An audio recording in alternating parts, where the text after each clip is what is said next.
तो देखिए, जैसे कि आप लोगों को पता ही है, आज की जो ट्रेनिंग है ये हम लोग कवर कर रहे हैं ताकि जो ईसीएम को लेकर जो है ना, बहुत ज्यादा लोगों को गलतफहमी होती है कि ईसीएम रिपेयरिंग क्यों करनी चाहिए या करनी चाहिए, मेरे किसी काम की है या नहीं है। दूसरी एक बात है कि ईसीएम रिपेयरिंग करना ही क्यों पड़ता है। बट एक चीज याद रखना प्लीज, कि ये क्लास आज की लेने के बाद में आप लोगों को कोई भी ये बेवकूफ नहीं बना पाएगा अगर ईसीएम खराब नहीं है तो भी वो आपको बोल रहा है ईसीएम खराब है और आपसे पैसे ले ले रहा है। आपने एक चीज और प्रॉब्लम नोटिस की होगी कि कई बार ऐसा होता है कि वर्कशॉप में कोई गाड़ी आती है, हम लोग उसके अंदर इलेक्ट्रिकल इलेक्ट्रॉनिक वर्क करते हैं, लेकिन समझ में ये नहीं आ रहा है कि भाई इसमें कहाँ पे प्रॉब्लम है। तो हम लोग लास्ट में क्या करते हैं, चलो ईसीएम टेस्ट करवा लेते हैं, और आप किसी ईसीएम रिपेयरिंग करने वाले बंदे के पास में जाते हो और वो बोलता है हाँ ठीक है मैं रिपेयर करके देता हूँ। अब वो 2 दिन बाद आपको रिपेयर करके देता है, आप जाके वापस गाड़ी में लगाते हो, प्रॉब्लम सॉल्व ही नहीं होती है।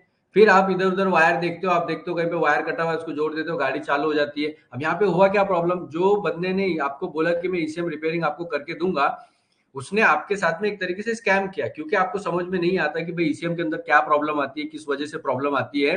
तो हम पूरी तरह उस पर्सन के ऊपर डिपेंडेंट रह जाते हैं, ठीक है। और जिसकी वजह से अब उसने बोला मैंने बना के दिया, तो वो आप मान लेते हैं और जाके लगा देते हैं। तो यहाँ पे हम आज वही समझेंगे कि कैसे पता करें कि ईसीएम की प्रॉब्लम है या नहीं है, और अगर नॉर्मल कॉमन प्रॉब्लम है तो उनको कैसे सॉल्व किया जाए। और अगर आपका कम्युनिकेशन नहीं हो रहा है ईसीएम या फिर कोई भी कंट्रोल मॉड्यूल, तो उसको कैसे हम लोग आइडेंटिफाई करें कि भाई वो ईसीएम की ही प्रॉब्लम है या बाकी किसी और चीज की प्रॉब्लम है, और ईसीएम में प्रॉब्लम क्या क्या आती है वो भी आज के दिन में जो ना हम लोग समझने वाले हैं।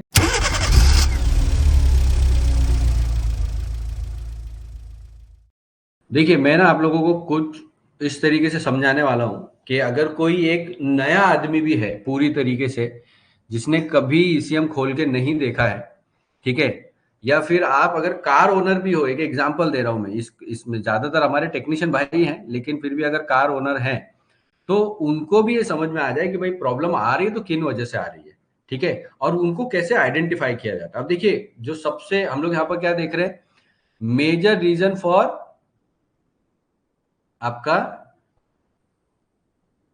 कार ईसीएम या ईसीयू, देखो मैंने यहाँ पर ईसीएम या ईसीयू दोनों लिखा हुआ है, सिर्फ ईसीएम नहीं लिखा है, ये याद रखिए, यहाँ पर ईसीयू भी लिखा है। ईसीयू जब मैं लिखता हूं तो इसका मतलब सिंपल होता है कि आपका ईसीयू मतलब कि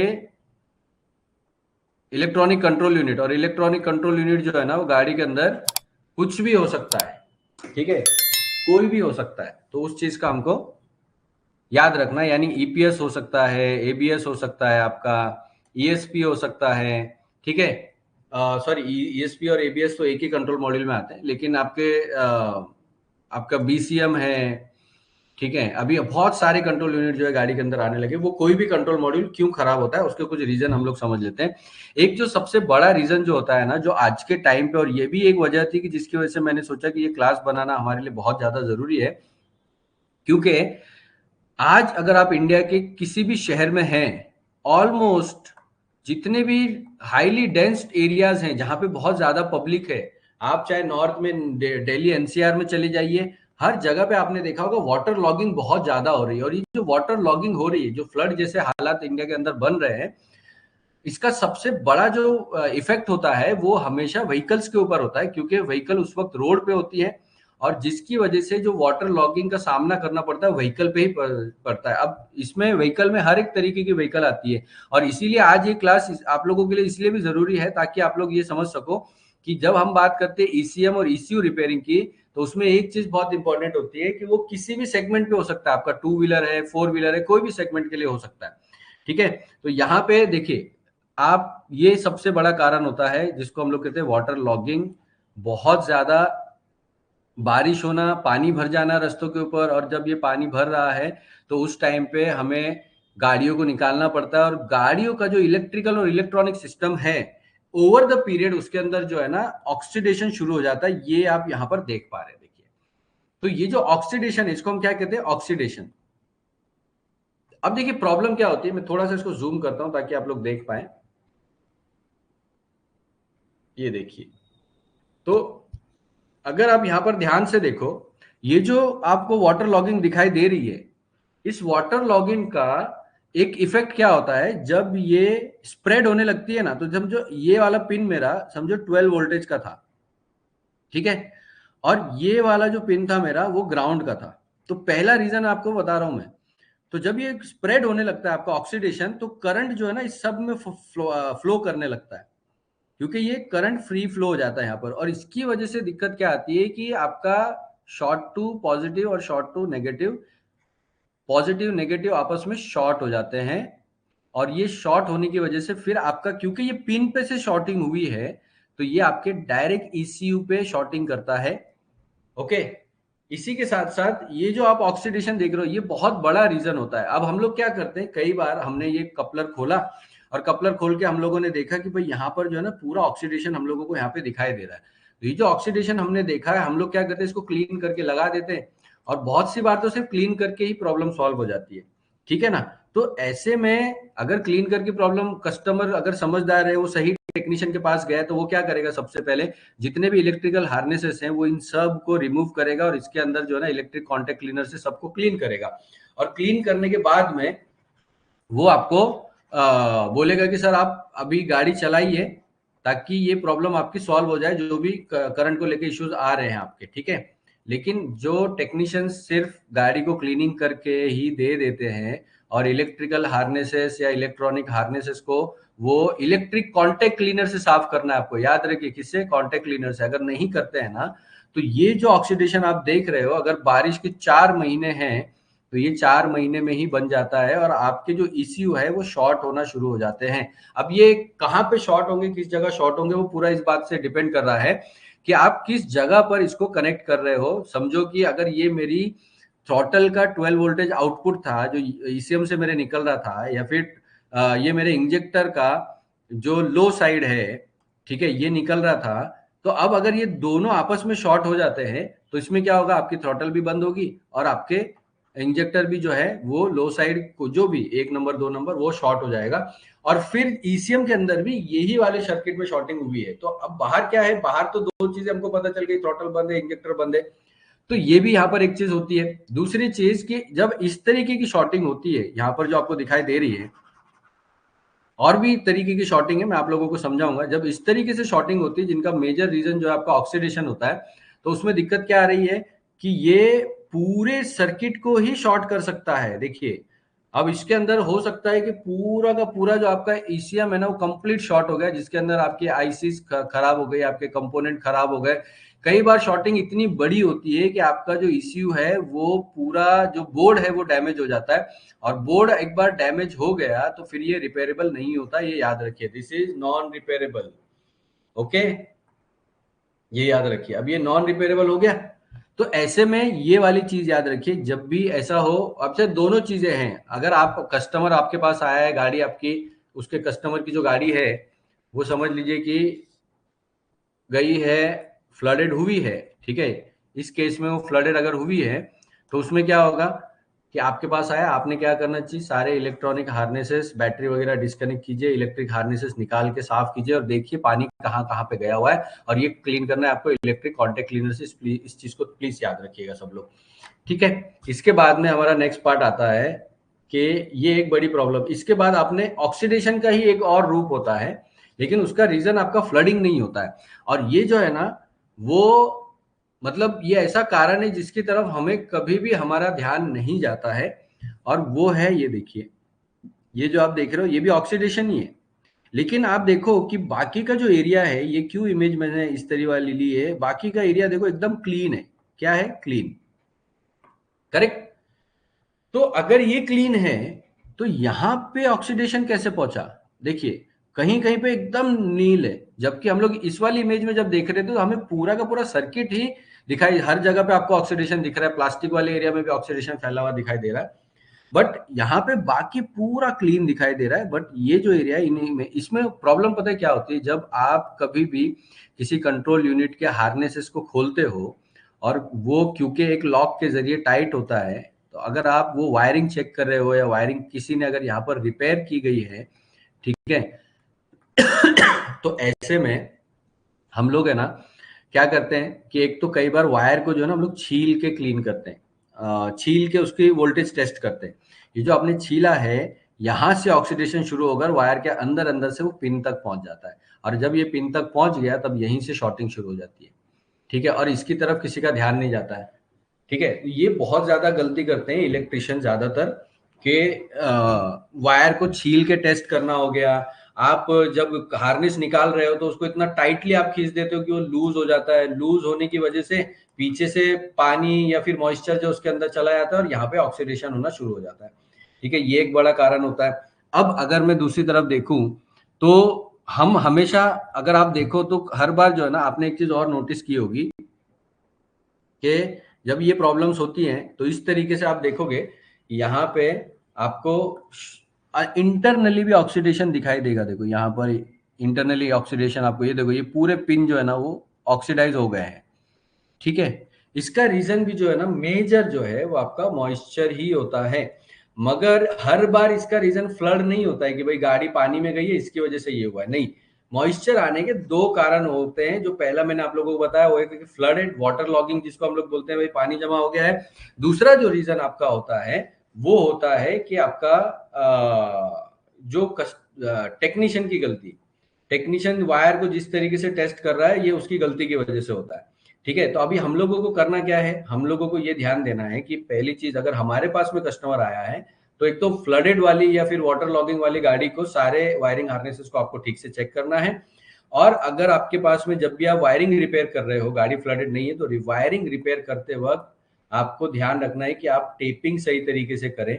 जिस भी वायर को आपने रिपेयर किया है, दोनों वायर के जो आप टेपिंग कर रहे हो, समझो ये वायर है और यहाँ पर आप टेपिंग कर रहे हो, तो ये दोनों जो है ना आपको टाइट, आपको टेप दोनों साइड से टाइट रखना है, ताकि यहां से जो है पानी वो ये जो ओपन एरिया है उसमें जाके ऑक्सीडाइज नहीं करे। क्योंकि वायर में जब ऑक्सीडेशन होता है ना तो वो वायर के अंदर से ही होता है, प्लास्टिक पे ऑक्सीडेशन नहीं हो सकता, तो अंदर जाते जाते पिन तक पहुंच चला जाता है, पहुंच जाता है। ठीक है, तो ये दो चीजों का आपको ध्यान रखना है। ये दो बड़े कारण होते हैं जिनकी वजह से ईसीएम जो है या कंट्रोल यूनिट जो है वो आपका खराब होता है।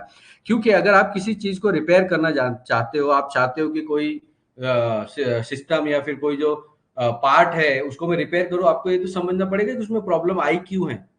ठीक है, और अब अगर आपको ये समझ में आ गया कि प्रॉब्लम, ये दो बड़े कारण है, इसके अलावा एक और कारण है लेकिन वो इतना बड़ा कारण नहीं है।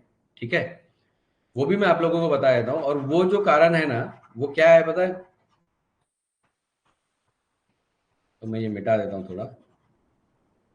और ये उन लोगों को बहुत ज्यादा फेस होता है ईसीयू खराब होने का, जो लोग एक सर्टेन एरिया में रहते हैं, यानी कि लोकेशन एक बहुत मैटर कर रही है गाड़ियों के अंदर इलेक्ट्रिकल और इलेक्ट्रॉनिक प्रॉब्लम आने के लिए। और वो जो लोकेशन होती है, यानी किस एरिया में आप काम कर रहे हो या आप रह रहे हो, वो लोकेशन होती है कोस्टल एरिया। कोस्टल एरिया हम लोग किसको कहते हैं, जहां पे समुंदर होता है, क्या होता है, सी, समुंदर होता है। समुंदर का खारा पानी जो है वो नेचुरली हर कोस्टल एरिया के अंदर जो ह्यूमिडिटी होती है वो रेगुलर से ज्यादा होती है। ठीक है, और जो आपका ह्यूमिडिटी है ना, ह्यूमिडिटी का मतलब क्या, हवा में पानी बहुत ज्यादा मौजूद होता है और ये जाकर आपके इलेक्ट्रिकल हार्नेसेस में बैठता है जरूरत से ज्यादा। दूसरी चीज, क्योंकि आप समुद्र के पास हो तो हवा में जो ह्यूमिडिटी होती है उसके अंदर नमक होता है, यानी कोस्टल एरियाज में आप देखोगे कि बहुत सारे प्रॉब्लम इलेक्ट्रिकल इलेक्ट्रॉनिक रिलेटेड कार्यों में आती है। उसका रीजन है क्योंकि आप एक सर्टेन, जैसे कि मैं अगर यहाँ पर बैठा हूँ मुंबई में, तो मुंबई में आप अगर आप बीच के पास रहते हैं जहां पे समुद्र का हवा डायरेक्ट आपको लगती है, उन एरियाज में ये बहुत प्रॉब्लम होती है। हर कोस्टल एरिया में आपको ये प्रॉब्लम देखने के लिए मिलेगी। ठीक है, ये हो गए तीन मेजर कारण जो मैंने आप लोगों को बताया। अब इसमें ये याद रखिएगा, फर्स्ट वाला क्या है, वाटर लॉगिंग, चाहिए तो आप लोग नोट डाउन कर लीजिए। दूसरी प्रॉब्लम ये बहुत बड़ी है और ये है टेक्नीशियन की गलती। ठीक है, तीसरी प्रॉब्लम, तीसरी प्रॉब्लम है आपका कोस्टल एरिया। ठीक है, तो ये आपके तीन प्रॉब्लम अगर आपको समझ में आ रही हैं, आप किन एरिया में रहते हो, तो उसके हिसाब से आपकी कस्टमर की गाड़ी को। एक चीज और यहां पर मैं आपको बहुत इंपॉर्टेंट टिप दे रहा हूं, प्लीज याद रखिए और इसको बिल्कुल भी भूलना मत कभी भी। ठीक है, और वो टिप क्या है, इंपॉर्टेंट टिप लिख देता हूं मैं आपको। पहली चीज तो आप इलेक्ट्रिकल एंड इलेक्ट्रॉनिक कंपोनेंट को क्लीन करने के लिए please electric contact cleaner use करें। ये एक केमिकल होता है जो कि स्पेशली इलेक्ट्रिकल और इलेक्ट्रॉनिक कंपोनेंट को क्लीन करने के लिए बनाया जाता है। हम लोग यहाँ पर जो WD-40 पेट्रोल, डीजल, इस तरीके के पार्ट जो हम लोग यूज करते हैं, इसको बिल्कुल भी यूज नहीं करें। उसका रीजन मैं आप लोगों को बताता हूं, क्योंकि हमें इलेक्ट्रिकल सिस्टम को, जितने भी इलेक्ट्रिकल कंपोनेंट होते हैं, इन्हें हमें ऑक्सीडेशन से बचाना होता है। किससे? ऑक्सीडेशन। ऑक्सीडेशन क्या होता है? ऑक्सीजन बाकी किसी भी मटेरियल के साथ में रिएक्ट जब करता है तो उसको हम कहते हैं ऑक्सीडेशन, जिसमें रस्ट पैदा हो जाता है। आपने जो अभी सफेद सफेद देखा था वो ऑक्सीडेशन है। अब ऑक्सीडेशन के लिए आपका जो आप केमिकल यूज कर रहे हो उसमें ऑक्सीजन नहीं होना चाहिए कहीं पे भी। WD-40 जो होता है इसके अंदर सिलिकॉन कंटेंट होता है, ठीक है, क्योंकि ये रस्ट को निकालने के लिए यूज किया जाता है। तो सिलिकॉन कंटेंट होने की वजह से सिलिकॉन का फॉर्मूला होता है सिलिकॉन डाइऑक्साइड, उसके अंदर ऑक्सीजन आ गया और ऑक्सीजन लीड्स टू ऑक्सीडेशन। उसी तरह आपका पेट्रोल है, उसी तरह आपका डीजल है, इनसे मत क्लीन कीजिए। ये कोई महंगा चीज नहीं आता इलेक्ट्रिक कॉन्टैक्ट क्लीनर, इसी से आप लोग क्लीन कीजिए। यहां तक बात आ गई कि भाई प्रॉब्लम पैदा कैसे हो रही है और आपको एज ए टेक्नीशियन किन चीजों का ध्यान रखना है। अब हम लोग और भी कुछ प्रॉब्लम्स का ये रखते हैं, थोड़ा समझ लेते हैं कि भाई और किन वजहों से जो हमें प्रॉब्लम फेस करनी पड़ती है। ठीक है, इसके बाद में देखिए ये जो आप पार्ट देख रहे हो ना ECU का, इसमें क्या हुआ है, आपका ECU का जो पिन है ना वो पूरा का पूरा डैमेज हो गया है। ठीक है, और ये वाला अगर आप इमेज देखो तो इसमें क्या हुआ है, पूरा का पूरा जो सॉकेट है, ठीक है, ये बर्न हो गया है, जल गया है। क्या रीजन होता है ये बर्न होने का? इसका सबसे बड़ा रीजन होता है जलने का, वो होता है आपका जब आपका शॉर्ट सर्किट होता है। तो तीसरा हमारा कारण आता है शॉर्ट सर्किट। ठीक है, अब शॉर्ट सर्किट इतना बड़ा अगर हुआ है जिसके अंदर आपका कंपोनेंट जल गया है, आप लोगों को पता होगा कि मैंने बहुत बार ये चीज बताई है कि भाई अगर आप वायर को ठीक तरीके से नहीं बनाओगे तो गाड़ी के अंदर आग लगने का बहुत ज्यादा खतरा होता है। वो इस वजह से होता है, शॉर्ट सर्किट की वजह से। तो ये लोड में जो है ना ये शॉर्ट सर्किट हुआ है। अब ऐसे में एक चीज याद रखिए, अगर आपका ये प्रॉब्लम है, इसमें भी क्या होगा, आपको एक कस्टमर मतलब कस्टमर की प्रॉब्लम आती है ECU या फिर ECM नो कम्युनिकेशन, बरोबर। ऐसे में क्या होता है, अभी कौन सा पिन आपका डैमेज हुआ, ये मैंने ओपन करके दिखाया हुआ है। ये हमें जनरली दिखाई नहीं देता है, पीछे से हमें क्या लगता है, हम लोग जब देख रहे हैं तो हमें लगता है कि भाई ओके, जैसे कि इस वाले इमेज में अगर मैं देखूं तो मुझे यहाँ पे क्या दिखाई देगा, मुझे यहाँ पे दिखाई देगा कि यार यहाँ पे तो सब कुछ पिन ओके, पीछे से वायर आप देखोगे तो ओके है, लेकिन कई बार वही पिन जो है ना वो डिस्कनेक्टेड होते हैं पीछे की साइड से। ठीक है, ये जो आप देख रहे हो ना ये पिन डिस्कनेक्टेड है, और ऐसे में ये जब डिस्कनेक्ट होते हैं तो ये देखो यहाँ पर ये एक दूसरे के साथ शॉर्ट हो गया है, यहाँ पर शॉर्टिंग के बहुत सारा चांसेस है। तो ये भी एक वजह होती है जिसकी वजह से हमारा ECM में प्रॉब्लम आती है। दूसरा शॉर्ट सर्किट, शॉर्ट सर्किट भी लोड के वायर में। ठीक है, तो यहाँ पे ये जो शॉर्ट सर्किट बड़ा हो गया। अब इसमें होता क्या है कि ECM के अंदर एक और बड़ी प्रॉब्लम है, आपने देखा होगा कि जब आपका आप किसी ECM वाले पे के पास, मतलब ECM रिपेयरिंग करने वाले बंदे के पास लेकर जाते हो, ठीक है, तो वहां पे आपको एक चीज दिखाई देती है कि आप जब 10 ECM लेकर जाते हो उसमें से वो सिर्फ 1-2 बना के देता है या 4-5 बना के देता है, बाकी में वो बोलता है कि नहीं बनेगा। एंड उसका रीजन क्या है नहीं बनेगा? उसका बड़ा रीजन जो होता है वो आपका ये होता है। ठीक है, कि अगर उसको बोर्ड के ऊपर शॉर्टिंग दिखाई दे रही है, जैसे कि आप यहां पर देख रहे हो, तो समझ लीजिए आप किसी ECM वाले के पास गए, ECM रिपेयरिंग करने वाले पर्सन के पास गए, उसने बोर्ड खोला, बोर्ड खोलने के बाद में उसको शॉर्टिंग दिखाई दी, और जब शॉर्टिंग उसको दिखाई दी तो उसने बोला ठीक है भाई मैं समझ गया क्या करना है, इतने पैसे लगेंगे, इतना काम करना पड़ेगा। तो आपको चार्जेस बता देता है, आपको टाइम बता देता है, निकल जाता है। लेकिन अगर मैं दूसरे केस में जाऊं तो दूसरे केस में यहाँ पे आप देखो कि एक तरफ मेरा बोर्ड है ये वाला जिसके अंदर मुझे शॉर्टिंग दिखाई दे रही है, और दूसरी तरफ मेरा बोर्ड है ये वाला। ठीक है, अब मैं अगर इसको थोड़ा जूम करता हूं तो आप लोग देखोगे कि इस वाले बोर्ड में मुझे कहीं पे भी कोई प्रॉब्लम जो है ना शॉर्टिंग नहीं दिखाई दे रही। तो क्यों शॉर्टिंग नहीं दिखाई दे रही जबकि इसके अंदर प्रॉब्लम है? लेकिन शॉर्टिंग क्यों नहीं दिखाई दे रही? शॉर्टिंग इसलिए नहीं दिखाई दे रही क्योंकि हर बार आपका जो सर्किट में प्रॉब्लम है या ईसीएम में प्रॉब्लम है वो शॉर्ट सर्किट की नहीं होगी कि वो शॉर्ट सर्किट ही हुआ होगा, ठीक है। उसके अंदर एक जो प्रॉब्लम आती है, मतलब इतने बड़े लेवल की शॉर्ट सर्किटिंग, हालांकि शॉर्ट सर्किट तो हुआ है लेकिन इसको बचाने के लिए कुछ कंपोनेंट लगाए जाते हैं जो कि अभी आगे हम लोग सब समझेंगे, जिनको हम लोग सपोर्टर कंपोनेंट बोलते हैं, ठीक है। तो वो कई बार वो छोटा सा कंपोनेंट शॉर्ट होता है, इतनी बड़ी शॉर्टिंग नहीं बन पाती है, ठीक है। लेकिन अगर करंट ज्यादा होता है, यानी कि जो शॉर्ट सर्किट ओवरलोड पे अगर हुआ है, तो ओवरलोड पे होने की वजह से वो हमेशा जो है ना आपका इतना बड़ा डैमेज क्रिएट करेगा। लेकिन अगर नॉर्मल लोड पे हुआ है ना तो इतना बड़ा डैमेज क्रिएट नहीं करेगा, आपका बोर्ड आपको क्लीन ही दिखाई देगा। लेकिन इतने सारे जो कंपोनेंट आपको दिखाई दे रहे हैं, देखिए छोटे छोटे छोटे छोटे इतने कंपोनेंट आपने देखा। आपने ईसीएम रिपेयरिंग के लिए बहुत सारी वीडियो भी देखी होगी, लोग बोलते हैं ये पीएफ, ये पीएफ, ये पीएफ, वो पीएफ।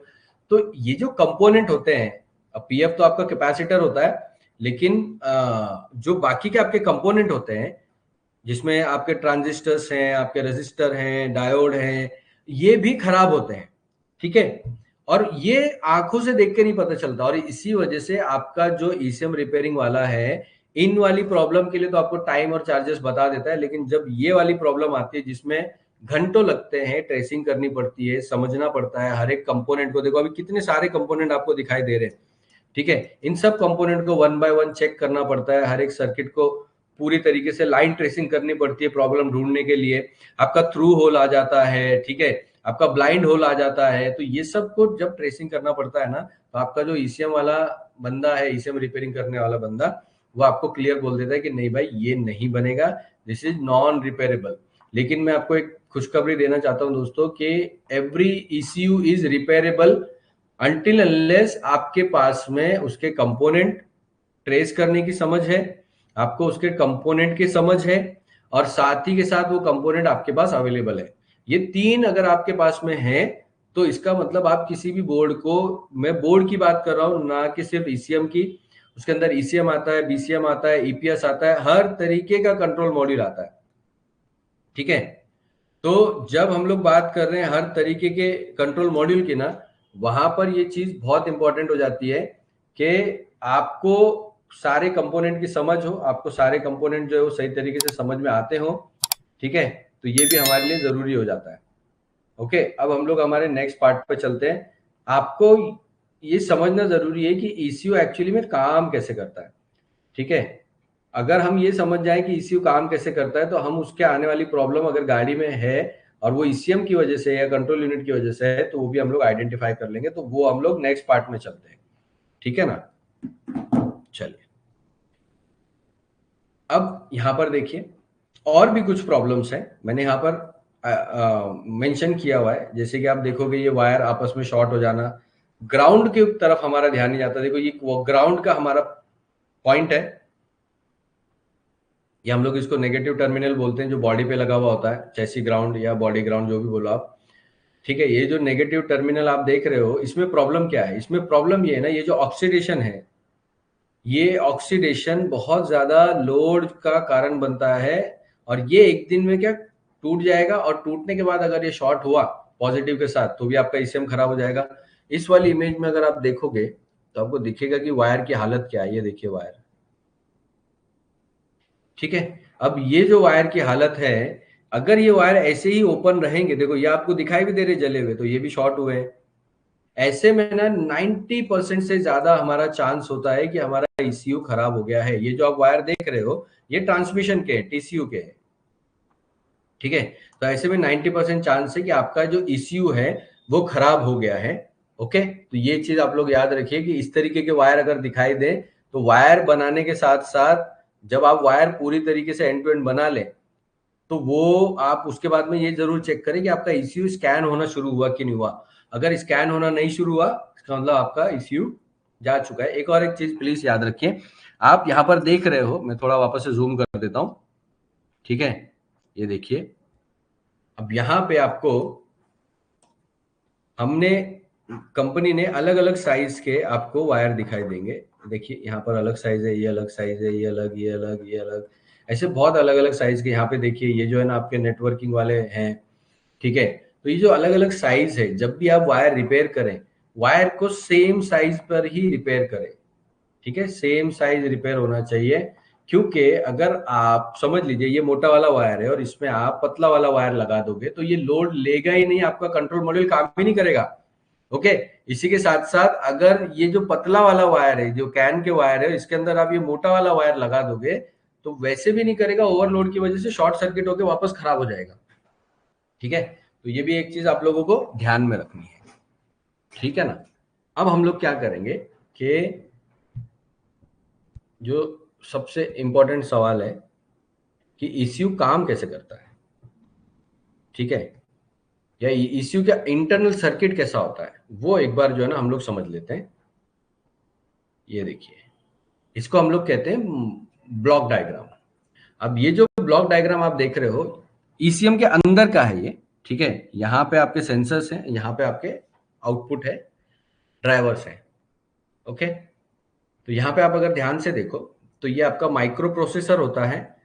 माइक्रो प्रोसेसर का काम क्या है, जैसे आपका इंजन स्पीड सेंसर हो गया, इंजन स्पीड सेंसर से जो आपके सिग्नल आ रहा है उसके लिए हम सिग्नल कंडीशनिंग के लिए यहाँ पे कुछ कंपोनेंट लगाए जाते हैं, और ये जो इनपुट है वो सीधा जाता है एमसीयू के पास, और एमसीयू इस इनपुट को प्रोसेस करता है। इसके अंदर छोटे छोटे छोटे छोटे लाखों में, लाखों करोड़ों में जो है ना छोटे छोटे ट्रांजिस्टर होते हैं, ठीक है। तो इंजन स्पीड के हिसाब से आपका माइक्रो प्रोसेसर प्रोसेस करके आगे का जो आउटपुट है वो निकालता है, ठीक है। और ये आउटपुट निकालने के लिए आपके ड्राइवर्स होते हैं। ये जो ड्राइवर आप देख रहे हो ये आईसीज हैं, ठीक है।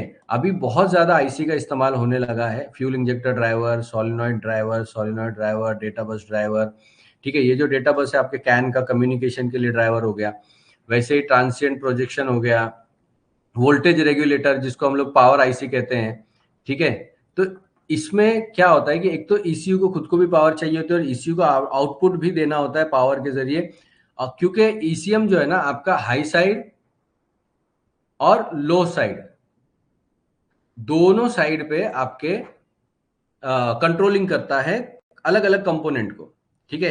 एंड इसीलिए उसका पावर मैनेजमेंट भी जरूरी होता है। अब ये हो गए मेन कंपोनेंट, जैसे कि ये सेंसर बाहर लगे हुए हैं लेकिन उनके लिए अंदर जो है कंडीशनिंग के लिए आपके कंपोनेंट लगे हुए हैं, जो आगे हम लोग देखेंगे कि कौन से कंपोनेंट है। फिर आपका इनपुट हो गया, जो भी इनपुट आपका आ रहा है, analog to digital converter, digital to analog converter, छोटी छोटी आईसी होती है जिससे कि आपके इनपुट और आउटपुट को हम लोग कंट्रोल करते हैं, और उसके पल्सेस वगैरह जो डिजाइन की जाती है, जो मैंने पीडब्ल्यूएम आप लोगों को सिखाया है, तो पीडब्ल्यूएम को कैसे आइडेंटिफाई किया जाता है वो यहाँ पर कवर हो जाता है, ठीक है ना। तो ये एक चीज जो है ये हो गया अपना ब्लॉक डायग्राम। अगर हम लोग इसको थोड़ा सा और बेटर बेटर तरीके से देखें तो आपको समझेगा। देखो, ये आपका ईसीएम है, ईसीयू के अंदर देखो आपका एडीसी, एडीसी का मतलब होता है एनालॉग टू ड्राइवर कन्वर्टर, ठीक है, सॉरी एनालॉग टू डिजिटल। तो इसी आपका जो सिग्नल आ रहा है वो एनालॉग में आ रहा है, उसको फिर डिजिटल में कन्वर्ट करके प्रोसेसर के पास भेजा जाता है, ठीक है। ये सारा इनपुट साइड है। यहाँ पर देखो आपका एक रैम है, यहाँ पे फ्लैश ई प्रोम है, यहाँ पर ई प्रोम है। तो इसको जैसे याद है मैंने प्रोग्रामिंग वाली क्लास में बताया था कि ये है फ्लैश मेमोरी, ठीक है, और ये सॉरी ये फ्लैश फाइल और ये फ्लैश मेमोरी, ठीक है। उसके बाद में आपका मॉनिटरिंग मॉड्यूल हो गया, और ये आपके देखो ट्रांजिस्टर, जो आपके ट्रांजिस्टर्स दिखाई दे रहे हैं, ये अलग अलग जो है ना ड्राइवर होते हैं जिससे आपके आउटपुट को कंट्रोल, जैसे इग्निशन के लिए अलग हो जाता है, थ्रॉटल के लिए अलग हो जाता है। अलग का मतलब ये नहीं कि पूरा का पूरा एक आईसी अलग लगी हुई है, इतनी आईसी नहीं होती है, मतलब जनरली छोटी छोटी आईसी होती है, उनके अलग अलग पिन होते हैं, उनसे अलग अलग आउटपुट निकलता है, ठीक है। तो वो भी आपको ब्लॉक डायग्राम के जरिए होता है। अब समझ लीजिए कि जो इनपुट आ रहा है, इनपुट में सिग्नल एक पार्ट है, लेकिन सिग्नल के लिए उसको चलाने के लिए पॉजिटिव भी चाहिए होता है और नेगेटिव भी चाहिए होता है। तो अब हम लोग क्या करते हैं, एक वायरिंग डायग्राम के जरिए जो है ना हम लोग समझ लेते हैं कि एक ईसीयू की वायरिंग बनाई कैसे जाती है। मैं एक सिंपल से वायरिंग डायग्राम को लूंगा जिसके जरिए आप समझ सको कि प्रॉब्लम आ कहां पे सकती है, क्योंकि सबसे जरूरी यही कि आप ये डायग्नोज कर पाओ कि भैया प्रॉब्लम जो है ना वो हमारे ईसीयू में ही है, ये बहुत जरूरी है, ठीक है।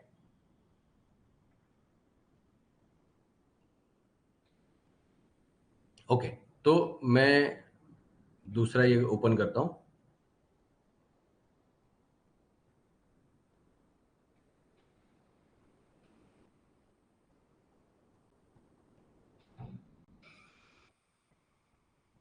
देखिए, ये एक मैंने ईसीएम का एक वायरिंग डायग्राम लिया हुआ है।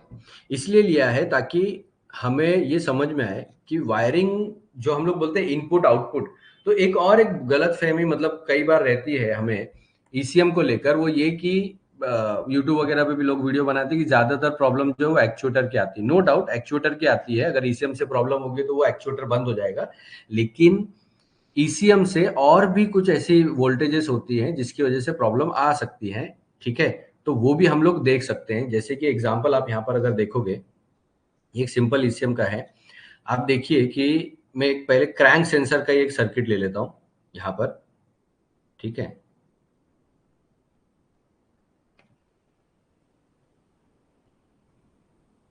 ओके। तो ये देखिए, आपका पॉजिटिव एंड नेगेटिव, करेक्ट।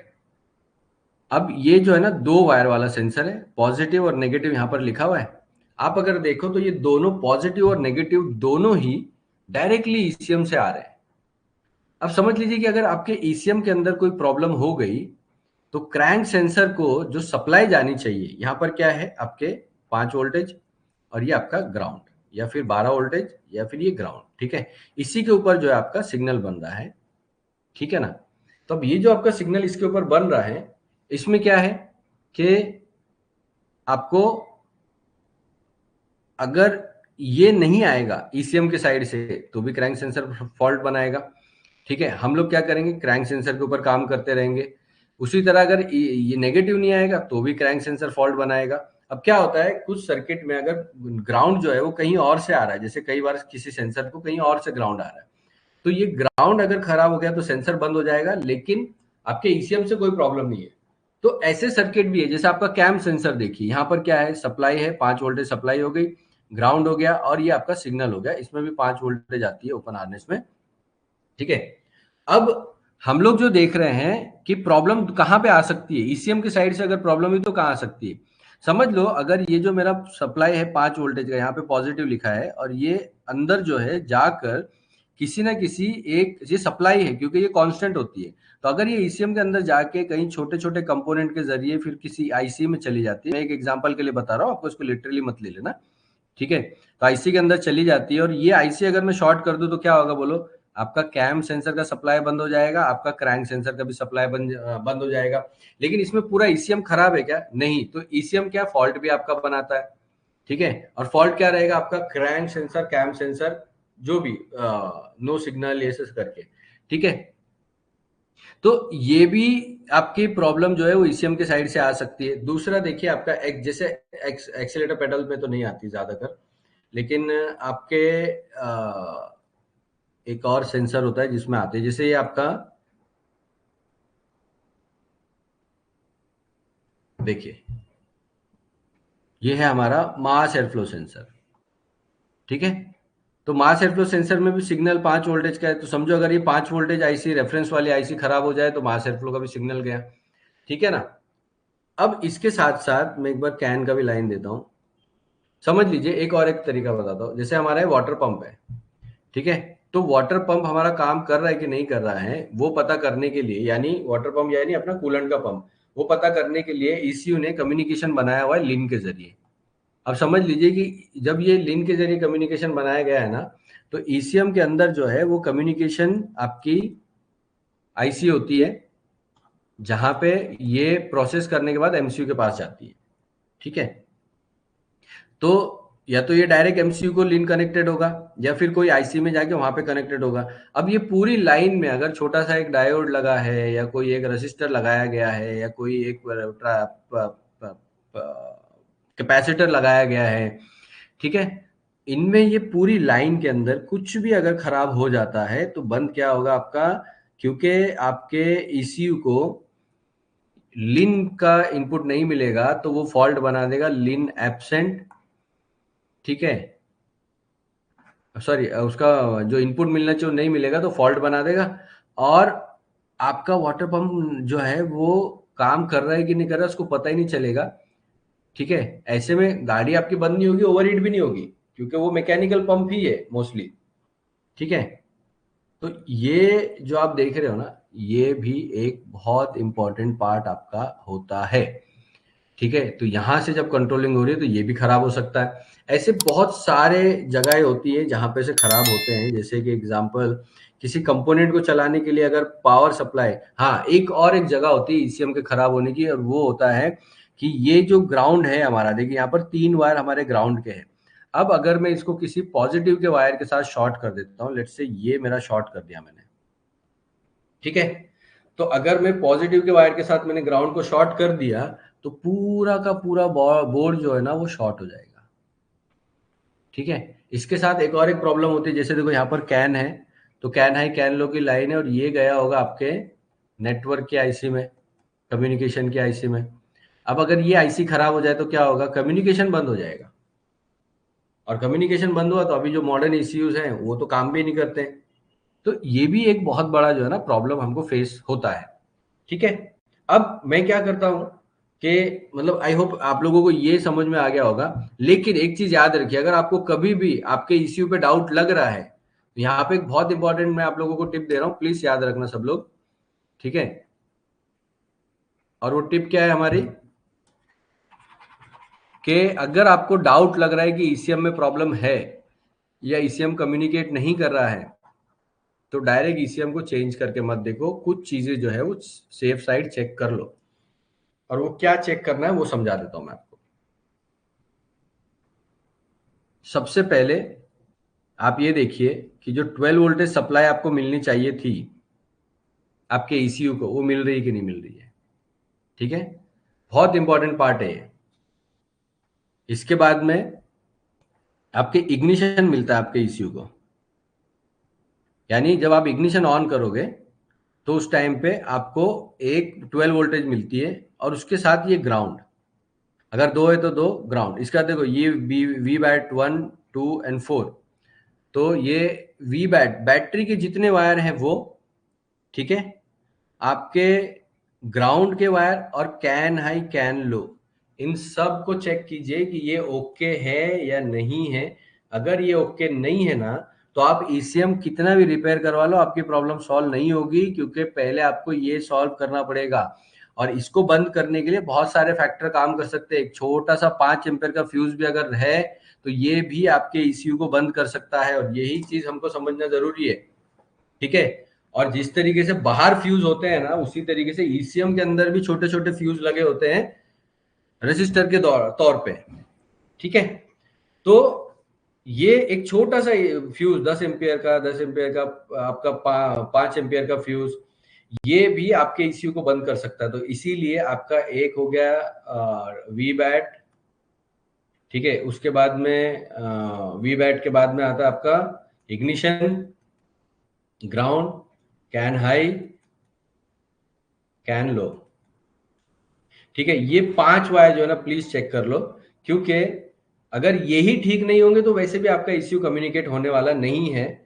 और अगर इसके बाद आप लोगों को डाउट है कि भाई गाड़ी में प्रॉब्लम है या मतलब वायरिंग में प्रॉब्लम है, ईसीयू में प्रॉब्लम है, और आप चाहते हो कि गाड़ी में ईसीएम स्कैन नहीं हो रहा है, तो आपने एक चीज नोटिस की होगी कि हमें जो है ना, हम लोग गाड़ी में स्कैन कर रहे हैं तो हमारा स्कैन नहीं हो रहा है। ठीक है, लेकिन आप ईसीएम रिपेयरिंग पर्सन के पास लेकर गए और उन्होंने टेबल पे कनेक्ट किया, वो स्कैन हो गया, तो उसका रीजन क्या था, उसका रीजन ये था कि आपने गाड़ी पे ये चेक नहीं किया ना।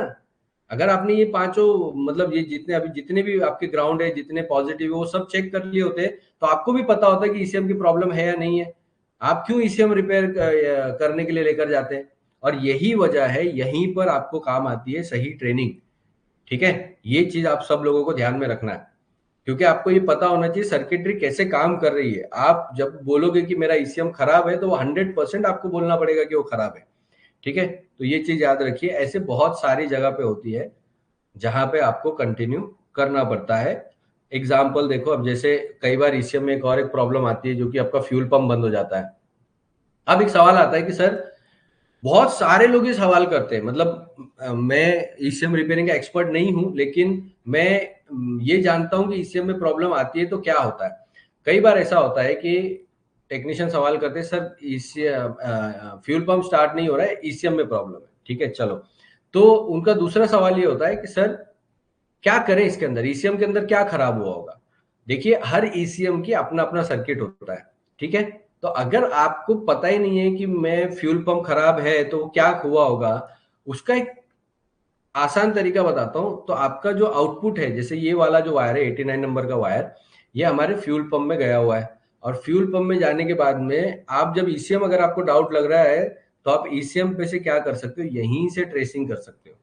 और यहां से जब आप ट्रेसिंग करोगे तो इसके अंदर बीच में जो भी आ रहा है वो लाइन ट्रेस करते करते जाइए।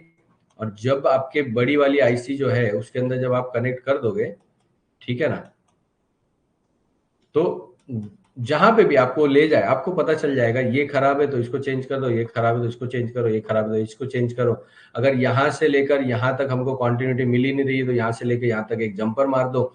तो इस तरीके से आपका अब होगा क्या कि अगर आप पूरा ईसीएम चेक करने के लिए बैठोगे तो मिलेगा क्या, नहीं, प्रॉब्लम क्या है उसके हिसाब से ईसीएम चेक किया जाता है, तब जाके आपकी प्रॉब्लम सॉल्व होगी। ऐसे रैंडमली वर्क करने से प्रॉब्लम सॉल्व नहीं होती है।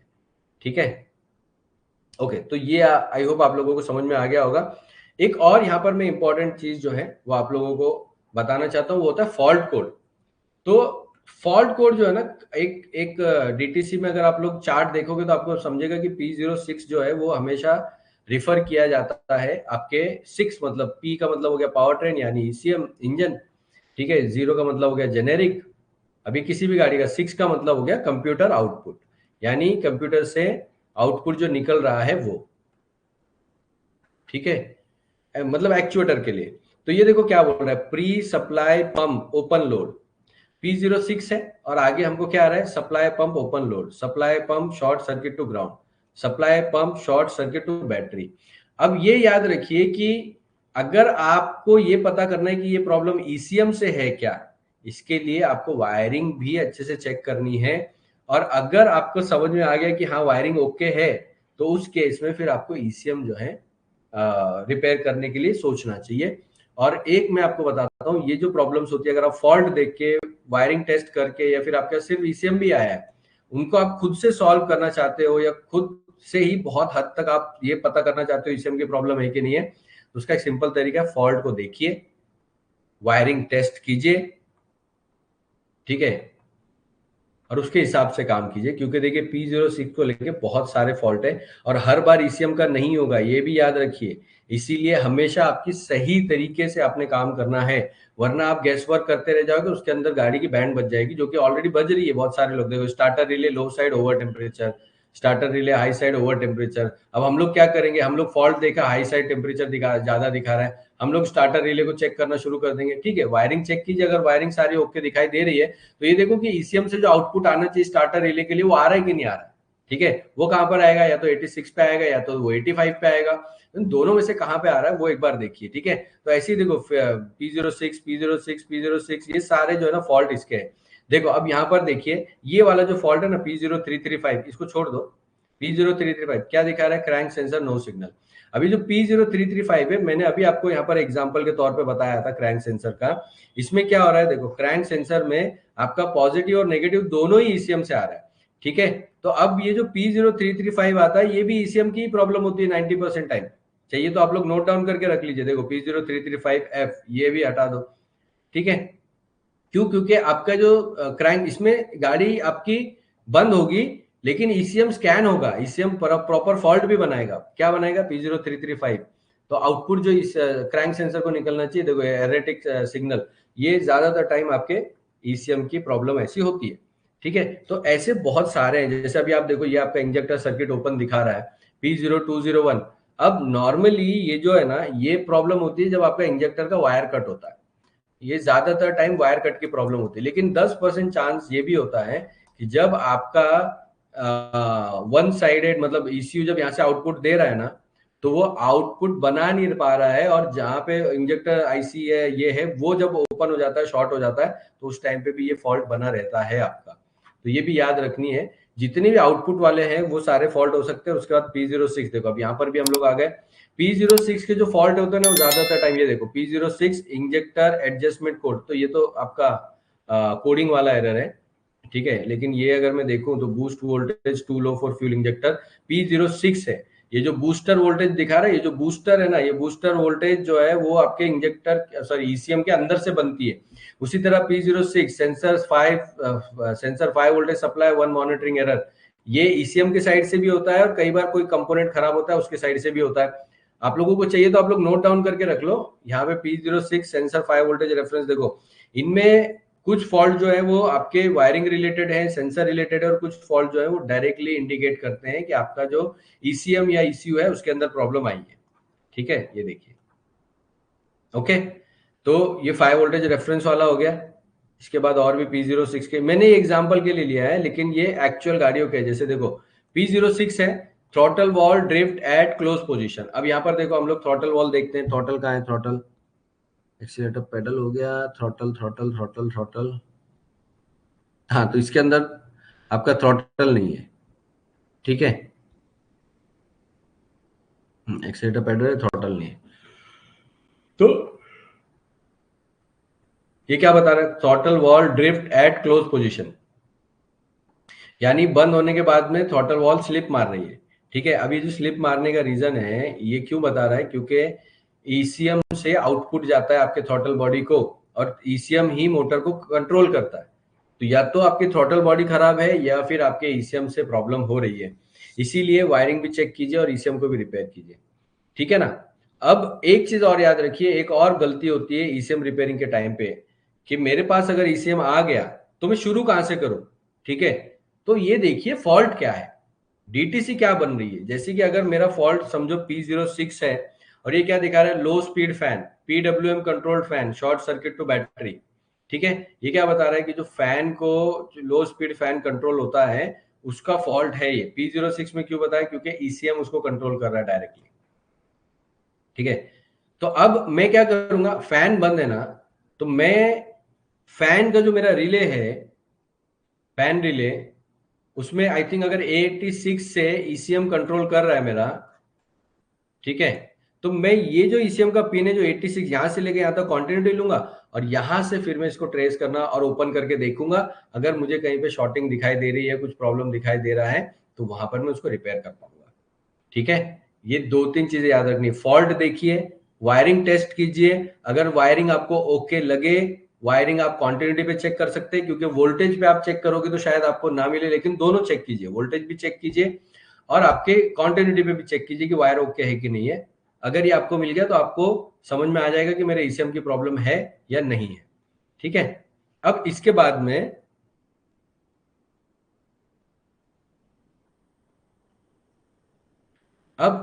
में हम लोग क्या करते हैं, मैं आप लोगों को एक चीज और बताना चाहता हूं कि ईसीएम की जो हमारी, मतलब अभी मैं आप लोगों को कुछ बोनस टिप्स भी देने वाला हूं। मेरे पास में कुछ ईसीएम है और आप लोग जो है ना उसको याद रखिएगा। ठीक है, जो आज का क्लास का जो मेरा मकसद था वो ये था कि आप लोगों को समझ में आए कि ईसीएम की प्रॉब्लम है क्या, और हम खुद से फाइंड आउट कर पाए कि प्रॉब्लम है भी कि नहीं है। ठीक है, अब मैं आप लोगों को बताता हूं, अगर आप लोग ईसीएम रिपेयरिंग सीखना चाहते हो, क्योंकि ये बेस्ट टाइम है अगर आपको ईसीएम रिपेयरिंग सीखना। अगर आप एक टेक्नीशियन हो, गैराज में काम करते हो, इलेक्ट्रिशियन हो या मैकेनिक भी हो, क्योंकि गाड़ियों में अगले 1-1.5 साल 2 साल में बहुत ज्यादा ईसीयू और ईसीएम को लेकर बहुत सारी प्रॉब्लम निकलेगी।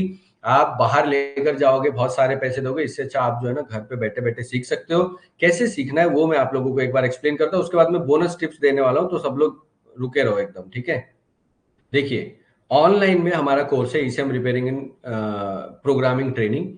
ये जो ईसीएम रिपेयरिंग का कोर्स है हमारा 3 महीने में कंप्लीट हो जाता है। लेकिन इस कोर्स को इस तरीके से बनाया गया है, अगर आपके पास में कोई बोर्ड खराब हो जाए, आप काम कर रहे हो, आपको पता चला कि वो कंट्रोल यूनिट खराब हो गया है, आप क्या कीजिए, ओपन कीजिए। अगर आपने कोर्स लिया है आप ओपन कीजिए और ओपन करके सिंपली आप क्या करेंगे, यहाँ पे बहुत सारी क्लास है। ठीक है, इसके अंदर ईसीएम पिन आउट भी है, आईसी के डेटा शीट्स भी है, ऐसे बहुत सारे कोर्स को A to Z, मतलब कैसे आपने ओपन करना है, बेसिक आपके कंपोनेंट, आपका रजिस्टर, डायोड, एसएमसी, एसएमडी, आपको टेस्टिंग कैसे करनी है, और वो भी इस तरीके से की गई है कि आप लोग को ऐसा लगेगा कि आप इसको आराम से जो है ना, मतलब घर बैठे बैठे आराम से आप ले सकते हो। तो उस तरीके से हमने बनाया, आपको ऐसा लगेगा कि आप सामने टेबल पे वो चीज देख रहे हो। डिटेल में आप लोगों को हर एक सब्जेक्ट मिल जाता है। यहाँ पे आपको जो क्लास मिलती है वो आपके देखिए 170 प्लस क्लास आप लोगों को मिल जाती है, रिकॉर्डेड क्लास प्लस जो है इसमें लाइव क्लास भी चलती है। जब भी कोई नया बोर्ड होता है जिसमें जो नए टाइप की प्रॉब्लम आ रही होती है उनको भी हम लोग जो है ना आगे कंटिन्यू करते हैं। देखो 180 प्लस वीडियो लेक्चर्स यहाँ पर होते हैं, टेस्ट आप लोगों को मिल जाते हैं। और ये जो कोर्स है आज वर्ल्ड में, देखिए यहाँ पर आपको नंबर्स यहाँ पे हमारे दिखाई देते हैं, ठीक है। तो हाँ, ईसीएम में बहुत सारे हमारे स्टूडेंट्स हैं, 10,000 प्लस स्टूडेंट्स हैं, ठीक है, जो कि वर्ल्ड वाइड इस वक्त जो है हमारी ट्रेनिंग ले रहे हैं। यहाँ पे आपको फीस है। अब एक चीज मैं आप लोगों को बता देता हूँ कि जितने भी लोग, अगर आप में से कोई भी ये लेना चाहता है तो संडे तक अगर आप लोग ये मतलब कोर्स में इनरोल करते हो तो आप लोगों को 15% का फ्लैट डिस्काउंट मिलेगा। दोस्तों ये जो है ना वो बहुत सही समय है अगर आप लोगों को ईसीएम सीखनी है। 15% का डिस्काउंट अगर आप लोग अप्लाई करोगे तो करीब 7,000 के आसपास आप लोगों को जो है ट्रेनिंग पड़ेगी, ट्रेनिंग की फीस। लेकिन ये जो 7,000 है आप लोगों को भी पता है कि आप एक ईसीएम में भी निकाल सकते हो। देखिए क्लास किस तरीके से चलती है वो भी मैं आप लोगों को एग्जाम्पल के लिए बता देता हूँ ताकि आपको उसका भी आइडिया रहे, ठीक है। तो डिटेल में जो है ना ये क्लास हमारी चलती है।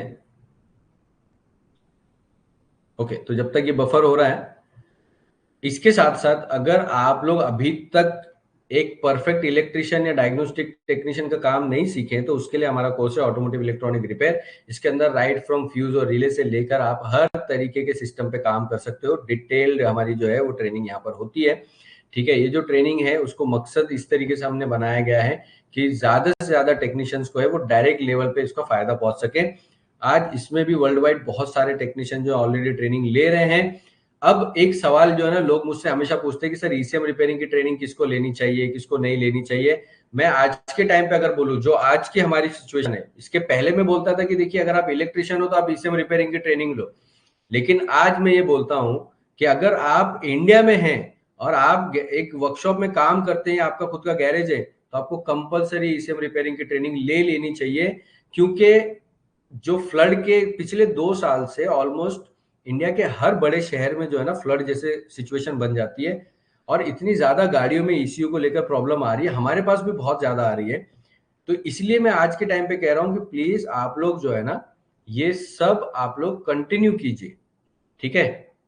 तो ये भी आपको एक बहुत मतलब आप लोग अगर ट्रेनिंग ले लोगे तो अपने गैरेज का ही प्रॉब्लम सॉल्व कर पाओगे, वो भी इनफ हो जाता है, ठीक है। तो ये भी एक चीज है जिसके जरिए आप समझ सकते हो। देखिए ये तरीका होता है जिसमें आपको पूरा डिटेल में सिखाया जाता है कि भाई ये हमने बता दिया।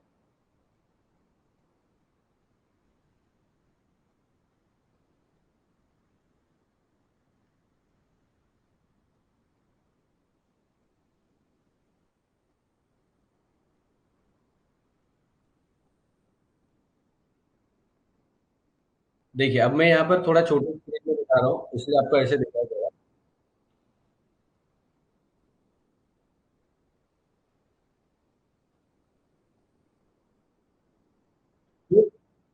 ये जो तरीका है इस तरीके से हमने बनाया है कि जो लोग ट्रेनिंग ऑनलाइन भी ले रहे हैं ना उनको बिल्कुल भी ये नहीं फील हो कि भाई मुझे समझ में नहीं आ रहा है। एकदम क्लैरिटी के साथ में जब आप फोन में लेते हो आपको बहुत डिटेल में समझ में आता है।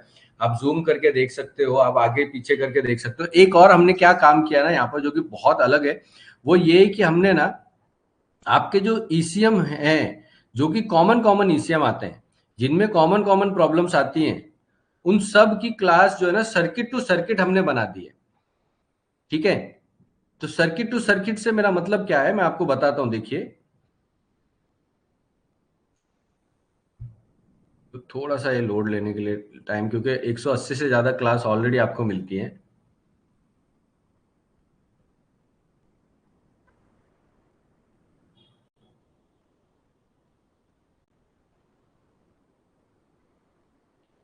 तो देखो बेसिक से बेसिक मतलब ईसीएम को कैसे खोलना चाहिए उसके लिए भी 12 क्लास है। ईसीएम के pin out programming pin out कैसे पता लगा है उसके लिए भी 8 क्लास है।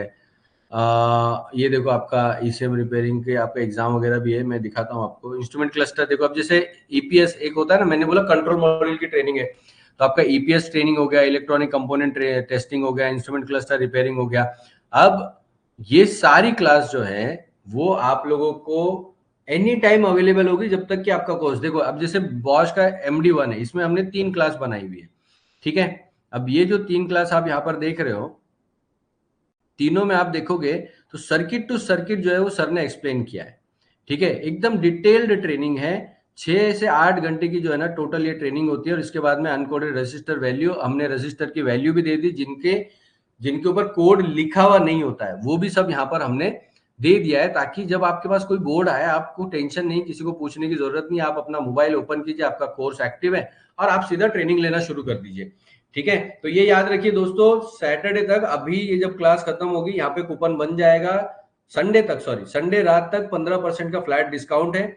जो भी लोग इसमें ट्रेनिंग लेना चाहते हैं ये बेस्ट टाइम है, क्योंकि 2 वजह से, एक तो डिस्काउंट भी मिल रहा है आपको, दूसरा क्या है कि डिस्काउंट के साथ साथ आप लोगों का ये जो समय है ना ECM को लेकर, मतलब जो इलेक्ट्रॉनिक कंट्रोल रिपेयरिंग को लेकर, ये बहुत अच्छा है। अगर आप अभी ट्रेनिंग ले लोगे और अपने गैरेज की भी प्रॉब्लम आप लोग सॉल्व कर सकते हो ना, so this is the best time, ठीक है। देखिए 8-9 हजार रुपए की ट्रेनिंग अगर आप डिस्काउंट नहीं भी अप्लाई करते हो तो आपको भी पता है कि अगर आपने पूरे साल में अपने 2 ECM की प्रॉब्लम को सॉल्व कर लिया तो भी आपके बहुत पैसे बच जाएंगे। कई बार तो ना ऐसा होता है कि एक छोटा सा पार्ट जो है वो शॉर्ट हुआ था, एक छोटा सा रजिस्टर, और उसकी वजह से गाड़ी बंद पड़ी होती है। अब ऐसे में हमारे गैरेज, मतलब मेरी जेब के पैसे में जब दूसरे को दे देता हूँ ECM रिपेयरिंग करने वालों को, तो वहां पे मैं अपने गैरेज के खुद के भी कर सकता हूँ। तो ये भी एक इंपॉर्टेंट है, एक चीज याद रखिए। बहुत सारे लोग जो है ना मुझे बोलते हैं कि सर आप हमें ECM रिपेयरिंग सिखाते हो, बाकी सब लोगों को सिखाते हो। मेरा एक सिंपल मकसद है ट्रेनिंग देने का, वो ये कि हर आदमी जो है वो 10 गैरेज का प्रॉब्लम सॉल्व नहीं करे। अगर आप ऑनलाइन में सीख के और अपने गैरेज की भी प्रॉब्लम सॉल्व कर लो तो उसमें बुराई क्या है, ठीक है।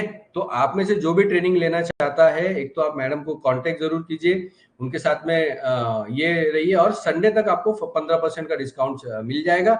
इस महीने जो है देखिए ज्यादा डिस्काउंट आने वाला नहीं है, क्योंकि पिछले महीने हम लोगों ने इंडिपेंडेंस डे के टाइम पे बहुत ही बढ़िया डिस्काउंट चलाया था, इसलिए इस महीने हम उतना ज्यादा डिस्काउंट नहीं दे रहे हैं। तो अब मैं जो है ना, जिनको भी इनरोल करने, this is the best time, ठीक है। आप लोगों को नुकसान नहीं होगा, 1 या 2 ECM में ही आपकी सारी प्रॉब्लम का सोल्यूशन मिल जाएगा। प्लस इसके अंदर सिर्फ हार्डवेयर ट्रेनिंग ही नहीं है, इसमें सॉफ्टवेयर ट्रेनिंग भी है, आपकी कोडिंग, प्रोग्रामिंग, ये सब भी इसके अंदर है, ठीक है।